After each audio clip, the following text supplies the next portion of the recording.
We're welcome back to our third part of our lesson on building proteins. In other words, what do cells do? Cells build stuff.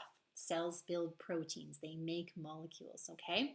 So what you're going to do is you're going to take that DNA strand, and I talked a little bit about this from the previous lesson, all right? You take that DNA strand, you take one of the double helix structures, so you take one strip, and with that one strip, you're going to transcribe it into mRNA, the messenger RNA. Okay, how do you do that? The first thing you need to know is that when you build an RNA molecule, instead of a T, you're going to put a U. That's one of the big things that make the difference between a DNA molecule and a RNA molecule. Okay, RNA is also single-stranded, but even though you don't see both of the strands of the DNA here, just note that we're only taking the one strand of the DNA that you need in order to make the RNA. Okay, this process again is called transcription. You're going to transcribe the message into RNA. Here's quite fun. T would bond with A. Okay, A instead of T, because it's RNA, you are going to have a U. If it's a C in the DNA, then you're going to have a G in the RNA. So what I want you to do is take that DNA strand and I want you to transcribe it into what that RNA strip is going to look like. Again, this is happening inside the nucleus. And don't get tricked. Every time an A and a T and a C and a G would bond, think about the fact that if it's an RNA, it can't have a T, you're going to have a U instead. Go ahead and do that now and then pause the video and transcribe that whole message. Okay, once you've got that message transcribed, now you're going to use the codon chart, right? That little circle diagram. Do you remember where that was? Let me scroll back right here. Okay, you're going to flip back to here or put it up on your screen so you can do the translation. You're going to take the RNA, the coded strip of RNA, and you're going to tell me which amino acid comes next in the sequence. Okay, so here we go. AUG, this is always the code. This is the code for start. AUG brings methionine. Okay, AA, amino acid. Use a short form or you're going to run out of space. MET. And then you've got the next three. Do you remember they go in groups of three? We call that a codon. So if you've got GCG, that's alanine. And then you check out AGG, that's arginine. Okay? Do that translation.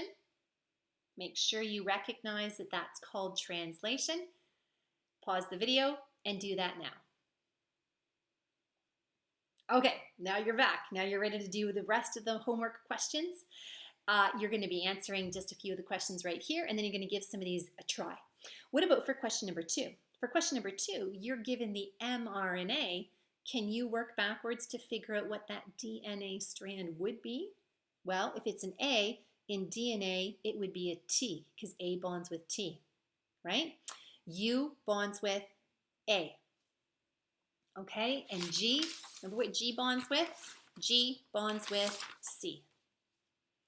And then you can take that codon that was your AUG, and do you remember already which amino acid that one is?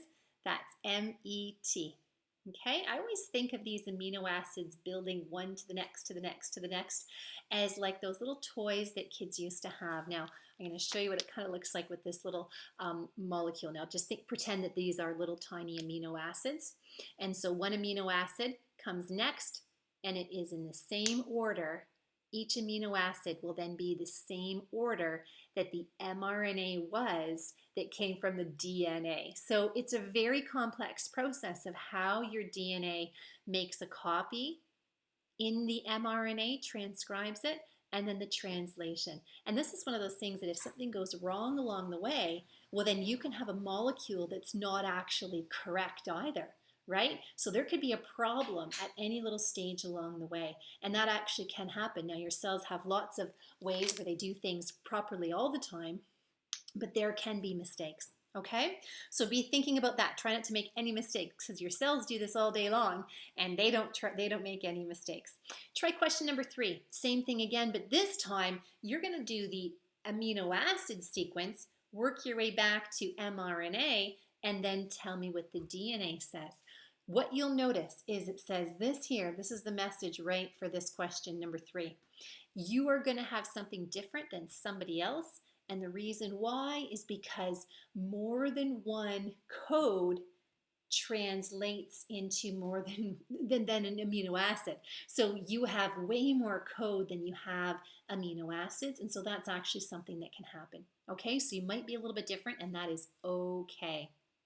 The last one here, I want you to just give a practice again. So fill in the missing ones along the way and practice filling in the amino acid. And the last thing for today is, can you talk about this in terms of the overall cell, the cells where they have the nucleus, and what's that called when the message goes from the nucleus to making an mRNA outside the nucleus to find a ribosome. And so make sure you're including those terms, transcription and translation. And that's a lot for today, isn't it? There's a lot of information to go through. So you want to finish up this diagram right here for homework, and let me know if you have any questions with that. Okay, good luck.